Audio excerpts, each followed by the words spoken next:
तो हेलो बच्चों, कैसे हो? आई होप कि एकदम अच्छे से होंगे। तो बाबू आज हम एक नए टॉपिक पे आ चुके हैं जो है अवर्गीकृत आंकड़ा से माध्य, माध्यक और बहुलक। यानी बाबू माध्य, माध्यक, बहुलक हम लोग सीखने वाले हैं, लेकिन अवर्गीकृत आंकड़ा से, ठीक ना बाबू। वर्गीकृत आंकड़ा से भी मध्य, माध्यक और बहुलक सीखा जाता है, लेकिन हम पहले अवर्गीकृत आंकड़ा से माध्य, माध्यक और बहुलक सीखेंगे, उसके बाद फिर वर्गीकृत आंकड़ा से सीखेंगे। नहीं तो बाबू आराम से बैठ जाओ, ऑब्जेक्टिव में एक नंबर तो आएगा ही नहीं। एक नंबर या तो माध्य, एक नंबर 2-3 नंबर पूछता पगला। माध्य भी पूछता है, माध्यक भी और बहुलक भी। हर साल पूछा जाता है एग्जाम में, बिहार बोर्ड में 10th क्लास में। तो आराम से बैठ रहो, आज भनाक सीना सिखा देंगे, एकदम लूट लेना। नहीं है, लूट के मजा लो। 2-3 नंबर तो अब फिक्स हो गया भैया, 2-3 नंबर तो ये से फिक्स। देखो कैसे बाबू, अगर मध्य निकालना है तो माध्य का फॉर्मूला क्या होता है, जो देख रहा हूं। माध्य बराबर होता है बाबू, माध्य बराबर, माध्य को ना x बार भी लिखते हैं ऐसे, ठीक ना। माध्य बराबर होता है कुल अवर्गीकृत आंकड़ा से कुल क्या, कुल संख्या का योग और अपॉन में कुल क्या संख्या। जैसे सपोज करो कुछ नंबर है हमारे पास, जैसे मान के चलो कुछ नंबर है, उसका क्या निकालना है, मध्य निकालना है। जैसे माध्य निकालना है, जैसे हमारे पास है 5, 3, 2, फिर उसके बाद 6, ये है, इसका मध्य निकालना है। तो क्या कैसे निकालेंगे, मध्य कैसे निकालेंगे? तो हम जानते हैं कि माध्य बराबर क्या होता है भैया, कुल संख्या का योग। तो कुल संख्या को ऐड कर दो, 5, 3, 2, 6 बटा 1, 2, 3, 4, कुल संख्या सबको जोड़ दो। जिसका मध्य निकालना है सबको जोड़ दो। एक नंबर में, एग्जाम में, एक नंबर में सबको जोड़ दो, और बाबू कितना है, 4 से भागा दे दो। तो सबको अगर हम ऐड करते हैं तो कितना हो जाएगा, 8 और 8 16, 16 बटा 4, ठीक है। इसको जब हम लोग कैंसिल करेंगे बाबू तो क्या होगा, इसको कैंसिल कर देंगे तो बचेगा 4, यानी कि पूरा का माध्य कितना है, 4 है, ठीक ना। तो कोई दिक्कत बाबू, कोई दिक्कत नहीं। अच्छा, इसी प्रकार अगर हम और नंबर को ले बाबू, मध्य निकालने के लिए बोलेगा तो जितना भी नंबर का मध्य निकालना है सबको ऐड कर देना है, लेकिन अवर्गीकृत से, ध्यान देना, ऑब्जेक्टिव में पूछेगा अवर्गीकृत से। वर्गीकृत आंकड़ा से भी हम बताएंगे, ठीक ना, इसके बाद, ठीक है, मतलब ये वीडियो के बाद बताएंगे। इसमें हम लोग अवर्गीकृत आंकड़ा से माध्य, माध्यक, बहुलक को फरिया लेते हैं, नहीं एकदम पहले। अच्छा, ध्यान से ना एकदम फरिया लेते पर देखो। अब यहां पर देखो, अब कभी कभी सवाल क्या आता है कि आप मध्य निकालिए, किसका, जो बताते हैं। जैसे बोलेगा कि 5 ऐसे, या 10, 5, x का माध्य, इतना का माध्य, ठीक ना, इतना का माध्य 20 है, तो x का मान ज्ञात करें। ऑब्जेक्टिव में आता है इसलिए ज्ञात करें। एक नंबर का जितना भी आ रहा है बता देते हैं। देखो, तो सबसे पहले हमको इतना का माध्य 20 है, अच्छी बात है। तो हमको से बोल रहा है कि x का मान ज्ञात कीजिए भैया, x का मान क्या होगा, ठीक ना। तो कुछ नहीं करेंगे, हमको पता है कि माध्य बराबर क्या होता है भैया। तब माध्य बराबर होता है कुल संख्या का योग, यानी कि कुल संख्या का योग प्लस x और बटा में 3। अब माध्य कितना दे चुका है, 20, तो यहाँ पे रख देंगे 20 is equal to 15 plus x बटे का 3। इधर क्रॉस मल्टीप्लीकेशन करेंगे, तिरछा तिरछी गुना कर, तिरछा तिरछी लाठी चलाओ, तिरछा तिरछी पता है ना, नहीं पता है हो, तिरछा तिरछी लाठी चलाओ, ऐसे ऐसे ऐसे, नहीं तो ये जाएगा उधर, तो कितना हो जाएगा, 60 हो जाएगा। और इधर में is equal to 15 plus x, यानी x बराबर 60 माइनस 15, यानी कितना बचेगा? 60 में से 15 गया तो कितना बचेगा? ठीक ना, 45। तो ये x का वैल्यू आया, x का वैल्यू, ठीक ना। अच्छा, अब यहां पर ध्यान देने वाली बात है, x का वैल्यू कितना है बाबू? 45 आया। तो इस टाइप का भी सवाल आता है, ठीक ना। तो यहां पे क्लियर हो चुका है मध्य, क्या बोलता है, हाँ माध्य यहाँ पे क्लियर हो चुका, मतलब हम इसको क्लियर कर चुके हैं। अब हम लोग देखेंगे माध्यक, ठीक ना। तो बाबू इसको स्क्रीनशॉट ले लो, माध्य आराम से देख चुके हैं हम लोग, माध्यक देखने वाले, ठीक ना। तो माध्यक क्या है जो देखो, इसको स्क्रीनशॉट ले लिया, चलो ले ही लिया होगा। अब हम लोग देखने वाले, क्या देखने वाले हैं? माध्यक देखने वाले। तो बाबू माध्यक भी आराम से बता देते, देखो जैसे सपोज करो कि माध्यक निकालना है किसका, जैसे सपोज करो कि माध्यक निकालना है इसका 5,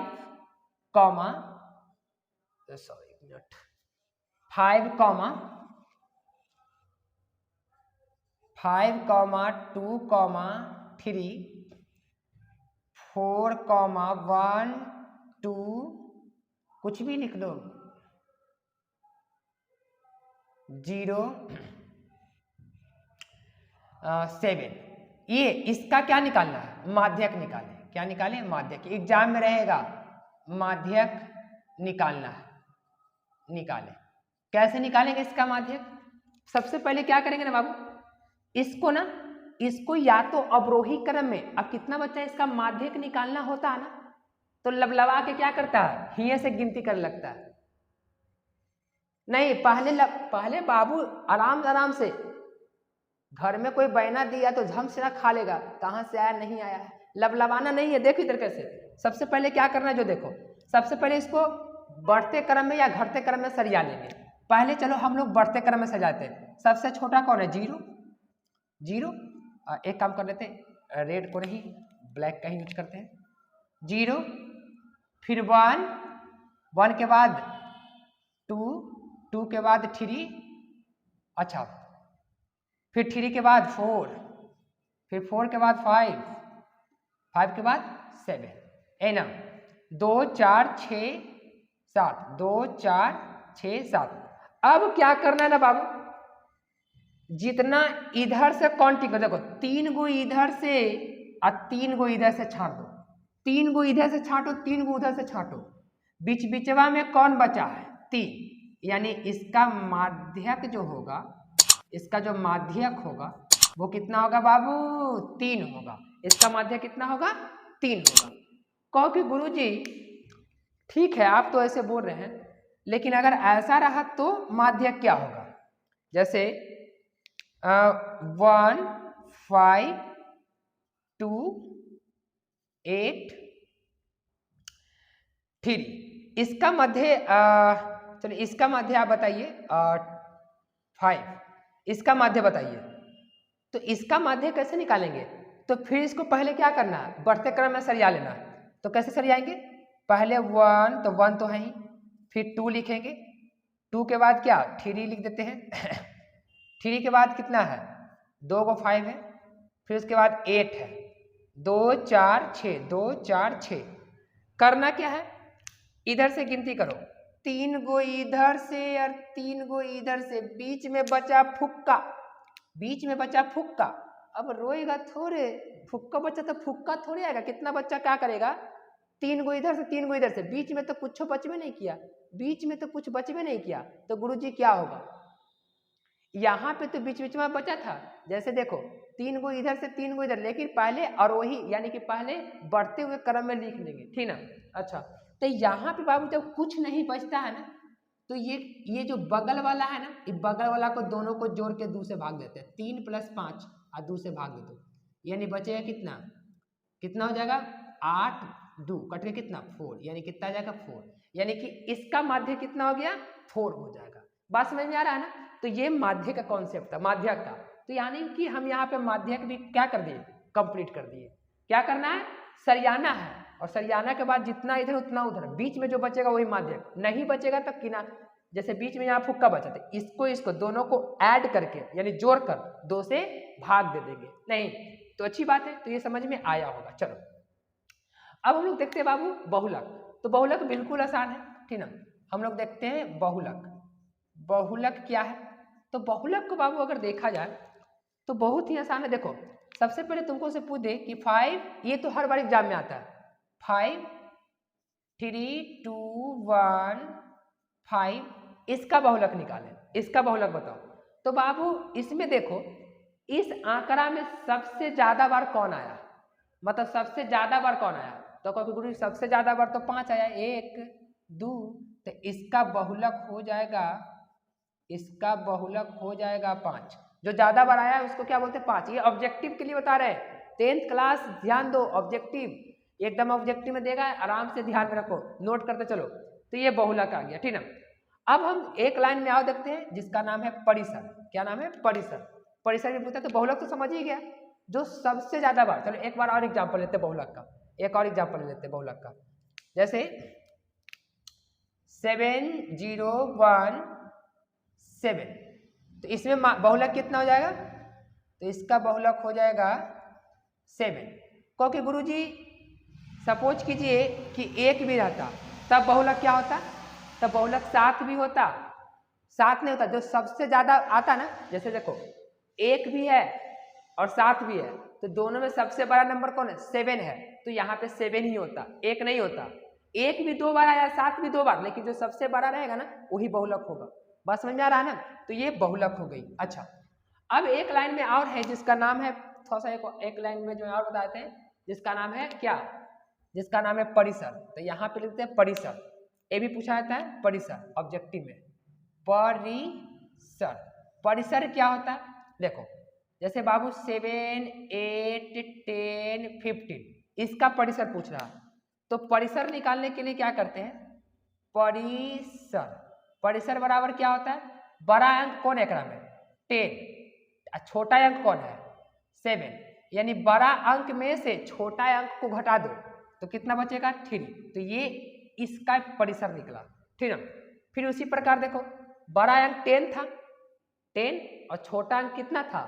7 था, तो बड़ा में से छोटा घटा दो तो ये परिसर निकला।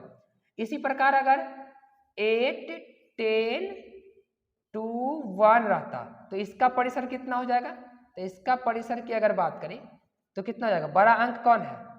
10 है, 10 में से 1 घटा देंगे तो 9, ये इसका परिसर, ठीक है। तो यहाँ पे बाबू मध्य माध्यिक और बहुलक तीनों का तीनों हम अवर्गीकृत आंकड़ा से क्या किए? कंप्लीट किए, ठीक है। तो आई होप कि बाबू ये समझ में आया होगा। तो ये 1 मार्क्स का एग्जाम में आएगा, ठीक है। तो इसी प्रकार वीडियो को मेरा देखते रहे बाबू, चैनल को सब्सक्राइब करो, चैनल को सब्सक्राइब कर लो और वीडियो को लाइक करते रहो, ठीक है। अगले बाबू अगले वीडियो में हम लोग वर्गीकृत आंकड़ा से मध्य माध्यक और बहुलक सीखने वाले हैं। तो आराम से ऐसे सीखते रहो बाबू, वीडियो को लाइक कर दो, चैनल को सब्सक्राइब कर लो, ताकि जो भी हम वीडियो डाले और 10th क्लास का इंपॉर्टेंट क्वेश्चन डाले और 11 12 जो भी एग्जाम रहेगा सबको डाला जाएगा, ठीक है। तो आप वीडियो का पूरा तो बाबू इसको screenshot low. Thank you for watching my video.